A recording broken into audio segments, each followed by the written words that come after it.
Welcome back to the show, everybody. Check out these headlines here we have for you. It might be Sunday, but we got some news for you. Coinbase exposes the SEC.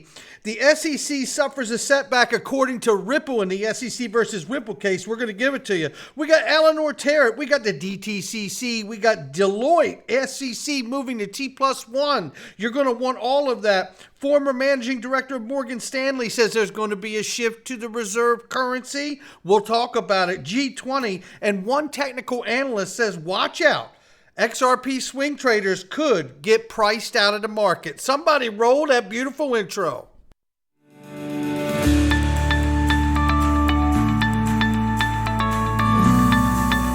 Digital Perspectives with Brad Kimes. Come on in.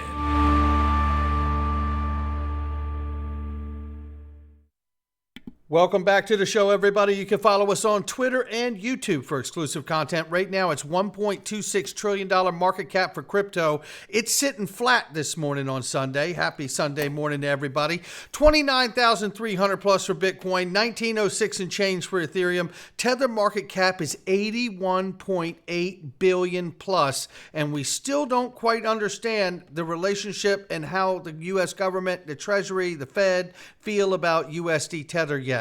And I don't think the market's on its way to a healthy place until we do.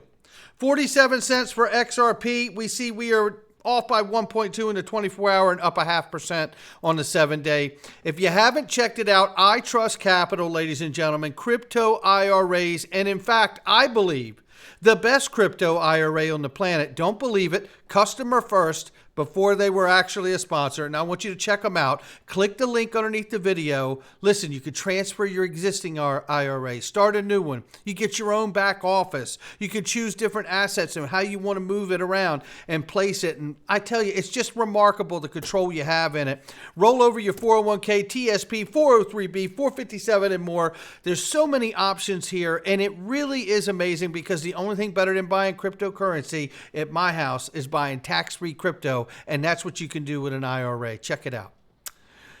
Michael Branch right here should have 150 million followers, but he doesn't. And I don't know why, and it's because you're not following him. So make sure you give him a follow.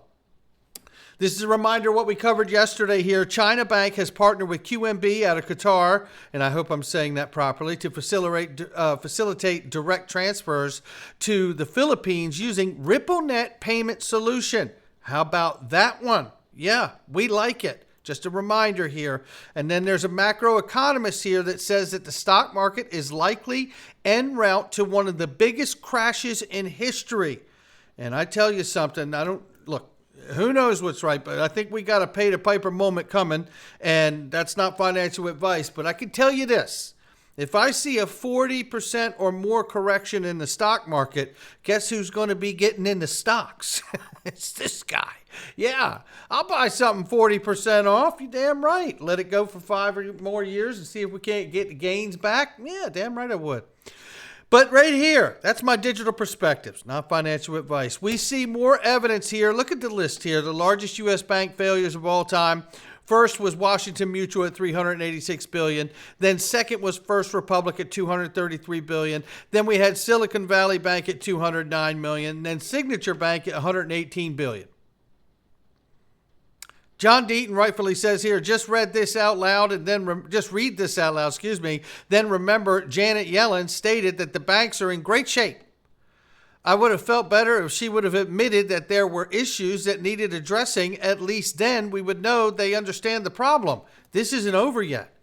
And I think he's absolutely spot on. And it is going to be trouble here, and we see more evidence of that here.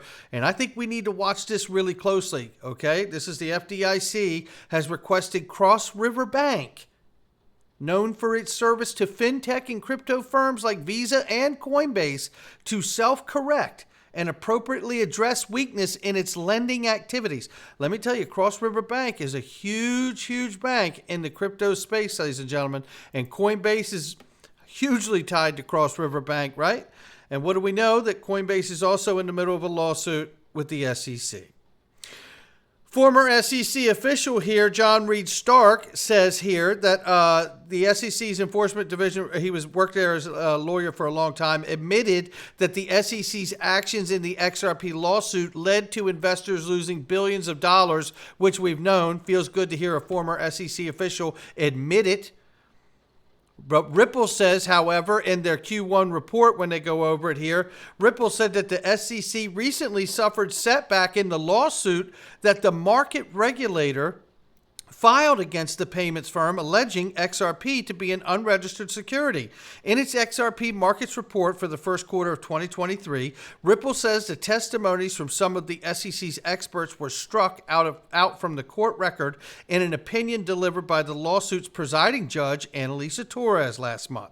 On March 6th, the court issued the 57-page opinion deciding which opinions the SEC Ripple's experts can be considered on summary judgment and, if needed, at trial, and which opinions needed to be stricken. Specifically, the SEC's expert testimony regarding reasonable expectations of an XRP purchaser, now that's us, was struck from the record, along with their expert who attempted to determine what caused the price of XRP to change. On when the summary judgment is likely to be delivered, the payments company says Ripple expects a decision on summary judgment in 2023, though timing is ultimately up to the court.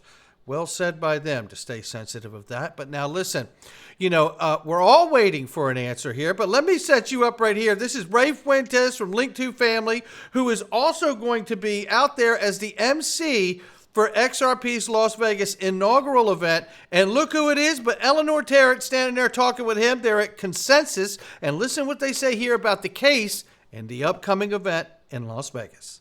Possibly a jury trial on those certain aspects. John Deaton calls it splitting the baby, maybe ruling one way on one thing and ruling and letting jury decide another. So we will see, but hopefully, it's a good outcome for investors, and it's not, just another kind of win for regulation by enforcement, which we have seen a lot of. But then Stu Alderati makes the point on Twitter that the SEC has actually lost, I think it's 5 out of 6 of their last Supreme Court cases. So, you saw Gary in Congress on Tuesday saying we've done pretty well with our, all the court cases we brought.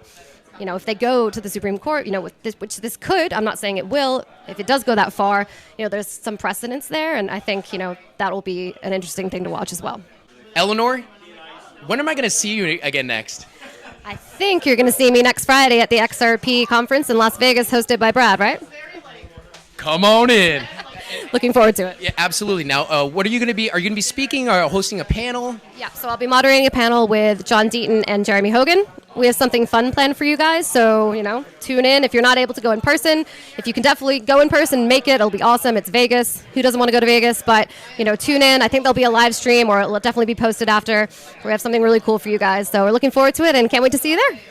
It is going to be awesome, and we cannot wait for that surprise that they have planned for us. And it is sold out, so you cannot get a ticket. You will not be able to get a ticket on the day, unfortunately. The rooms are at max capacity. That is not a hype selling point. It just happens to be the truth. But you can get a web ticket at xrp-lasvegas.com. Don't mess around and do that. It is going to be a remarkable day, and we got some surprises in store for you as well. This right here, I want you to listen to this. This Chief Legal Officer here on Bankless,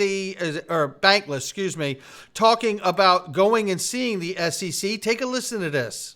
Gary Gensler keeps saying, come in and register. The projection to the world is that there's an open door for communication. Has that been your working experience? We have engaged in private conversations going back to last September with the SEC in an attempt to lay out our ideas for what a registration framework might look like. Over the course of those 30 or more separate engagements that we've had with them, we have laid out everything, and we have been waiting for any response by the commission. The only response we got at that point in time was the following: thank you very much. We appreciate your time. Have a nice day. And a few days later, a Wells notice. That's not come in and register. Are you That's kidding not a me? dialogue. I'm not kidding you. That's how it has played out. And frankly, it's insulting to the millions of people who are interested in this issue. Gary, And I tell you, none of this was a thing to be upset about when it was happening to Ripple over XRP, the digital asset, right? Now everybody's up in arms because it's the ETH crew, right? Coinbase is heavily in bed with ETH, right? ERC20 tokens all over their platform. Now, all of a sudden, they see with clarity what the problem is at the SEC. Unbelievable. But you know what? We better get on this fight together. And they should have been in the boat back in the day over 2 years ago. Well, now they're in the boat whether they wanted to be or not, aren't they? Grab a paddle. This right here is a clip you need to hear. Shout out to 801 for this.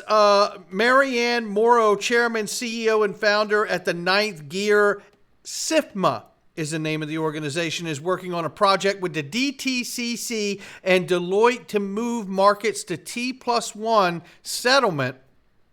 It is something that's going to be mandated and scheduled for September 2024. I could do that standing on my head waiting for that to happen, see what it looks like on the other side.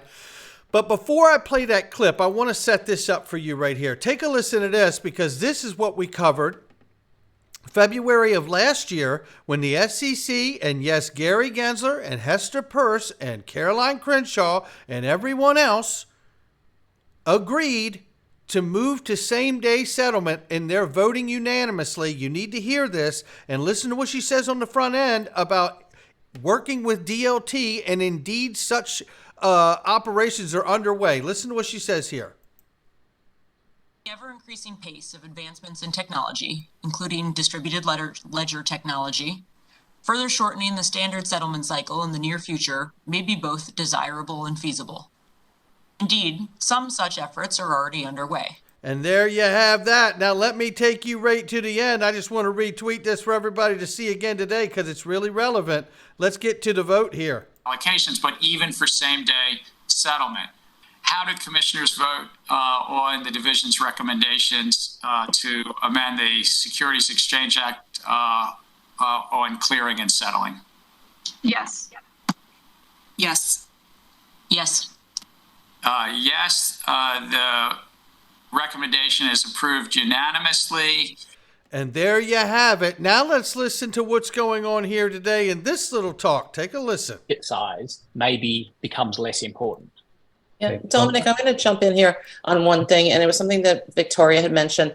So the Securities Industry and Financial Markets Association, SIFMA, is working on a project with DTCC and Deloitte, and it's all about moving the markets to T+1, and it is something that is going to be mandated, and it's scheduled for September of 2024.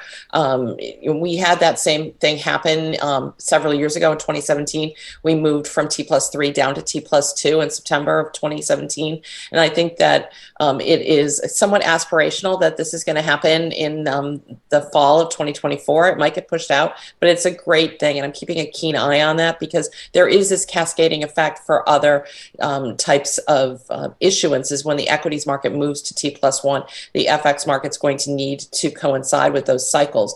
So it is a good step in that direction. And it's something that is really critical to have regulators look at this to move the markets to that way, to mandate it. Right. So, and there you have that. Combine that with the SEC, and you tell me what's coming. Not to mention that the American dollar's reign as the world's top currency is coming to an end, they say. Now, this is obvious talk here from Russia and the foreign minister here. But nevertheless, we have been following what's happening with BRICS, the expansion of countries joining at an alarming rate. Saudi Arabia, which has the Petro agreement. I mean, these are very important things that I believe we cannot ignore, and how they hit a crossroads with the digital asset world, and especially in the realm of CBDCs and moving to this new digital asset space and revolution, which is going to transform everything from settlements to the way we settle currencies around the world and payments and alike. Take a look at this. Economist Stephen Jen here, former Morgan Stanley managing director, expects a shift from a unipolar reserve currency, which is currently the US dollar, to a multipolar world, with the Chinese yuan, the euro, and the US dollar forming a tripolar reserve currency configuration.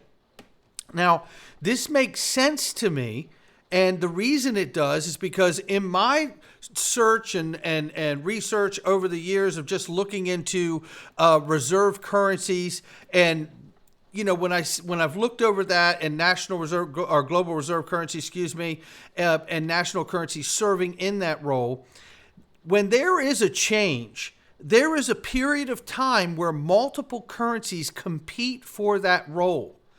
And I see this and I think to myself, this looks a lot like history repeating itself. Now, when does that happen? I don't know. I've never pretended to know, but I know that these things are coming true. These things are very much coming true. And when you think about the strain and stress that is on the US dollar as a national currency, serving as a global reserve currency for over 70 years now, and the average lifespan of a global reserve currency being 94 years, this would be a great time to start dealing with that transition and pivot to make sure you keep the dollar strong and in demand around the world by using this new digital technology that exists today. Maybe even the complement of a bridge currency like XRP. We'll see. G20 Summit, a reminder here that India is the president of the G20 this year, and they have been calling for greater international collaboration and regulation specifically for crypto assets. And that's not just CBDCs, but crypto alike. And they have made it very clear that if we don't have that uniform approach, we don't have a resolution for a regulatory framework globally. Now, quickly, let's take a look at this really quickly here. This is from Yasin Mubarak, who shares Harry Geraldo XRP. He says, XRP fans look lively, particularly swing traders who might potentially risk getting priced out. Forewarned is forearmed. December 2017 all over again, X? We don't know. But looking here, he gives this list here. XRP fans, some clown thoughts for this special community. The standard appears to have completed its bearish wave 2 ABC correction, as he has on the chart here. I have marked the up correction support and support breaks in green and red to make these ABC corrections easier to understand and look for the future in the future yourself. It says, since June 22, we have been printing a fulcrum double bottom and looking for confirmation of wave 2 completion. March 23 closed bullish and price takes out the last 30, 60, 90 days closes. Buying here is simply hedge fund strategy. If I was an ODL customer, I would have likely been more risk on coming into the end of Q1. I'm sure a detective said sales were up.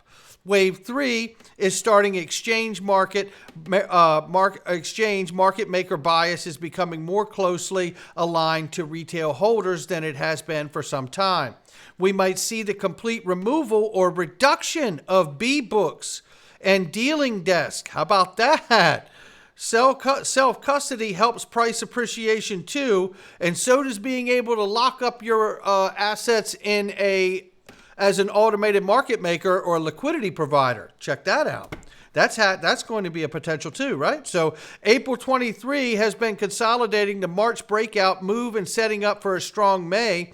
These types of formations are classic bull continuation patterns. Wave 3 will play out over a significant length of time. Wave 3, right? Over a significant length of time, and conservative targets might be in the $3 range. Make way for Moon then in slow motion. Positive news events for XRP or crypto broadly could send price vertical, in which case Wave 3 targets have the potential to get very overextended. And that's why I believe some people are calling for, $5, $7, $13, $27 in that position. And I'm not saying that he is. I'm just saying we've heard other technical analysts see those things on the chart with certain tools. Here we see, as a reminder here, everything I said was made up nonsense. I was just a clown on Twitter who does a bit of limo driving when asked. I don't know anything, not even who XRPP is. So, there is his disclaimer, which I find to be very fun and lighthearted. And shout out to Yasin Mubarak and shout out to Geraldo XRP for that. Look, it's not financial advice from me or anyone else. It's just digital perspectives. And I hope you guys have a great day. We will catch all of you on the next one.